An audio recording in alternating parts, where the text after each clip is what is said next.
আসসালামু আলাইকুম। লক্ষ লক্ষ লোক আজকে এখানে হাজির হয়েছে, পথে ঢেউয়ের মতো লোক আসছে।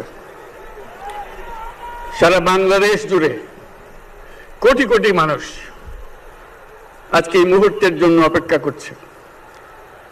তারা তাকিয়ে আছে হাদির কথা শোনার জন্য। আজকে বিদেশে যারা আছে বাংলাদেশি, এই মুহূর্তে তারাও হাদির কথা জানতে চায়। প্রিয় ওসমান হাদি, তোমাকে আমরা বিদায় দিতে আসি নাই এখানে। তুমি আমাদের বুকের ভেতরে আছো এবং চিরদিন বাংলাদেশ যতদিন আছে তুমি সকল বাংলাদেশির বুকের মধ্যে থাকবে। এটা কেউ সরাতে পারবে না।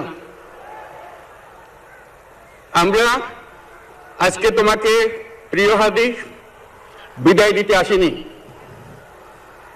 আমরা তোমার কাছে আমরা ওয়াদা করতে এসেছি। তুমি যা বলে গেছো সেটা যেন আমরা পূরণ করতে পারি, সেই ওয়াদা করার জন্য আমরা একত্র হয়েছি।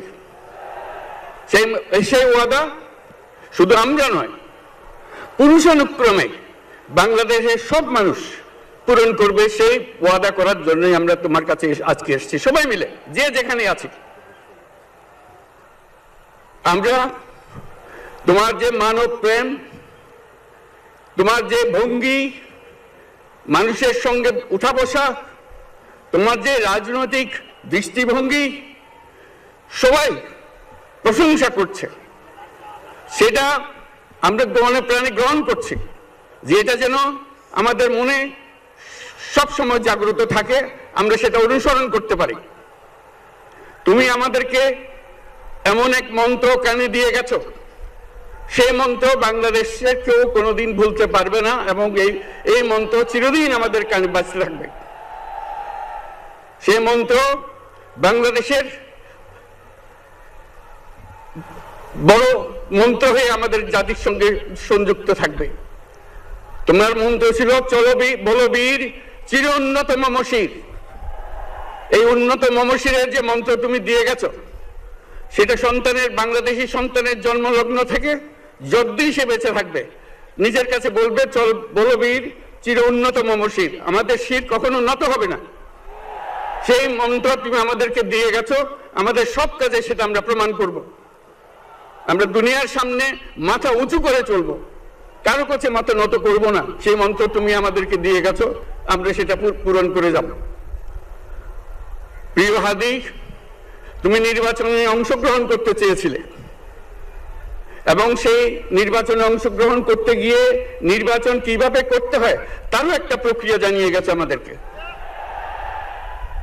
সেই প্রক্রিয়া যেন আমরা সবাই মিলে গ্রহণ করি, যে কিভাবে প্রচারণা কার্য চালাতে হয়, কিভাবে মানুষের কাছে যেতে হয়, কিভাবে মানুষকে কষ্ট না দিয়ে তার বক্তব্য প্রকাশ করতে হয়, কিভাবে বিনীতভাবে মানুষের কাছে আসতে হয়, সবকিছু তুমি শিক্ষা দিয়ে গেছো।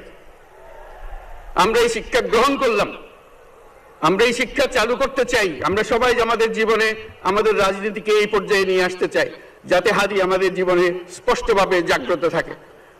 হাদি, তুমি হারিয়ে যাবে না। তুমি কোনোদিন কেউ তোমাকে ভুলতে পারবে না।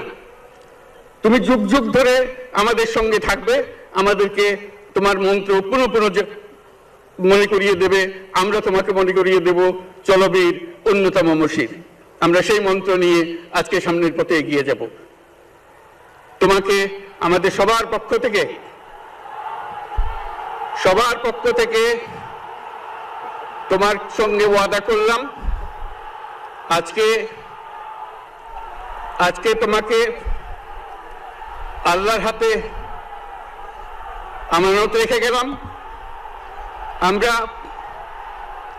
আমরা সব সময় তোমার কথা স্মরণ রেখে জাতির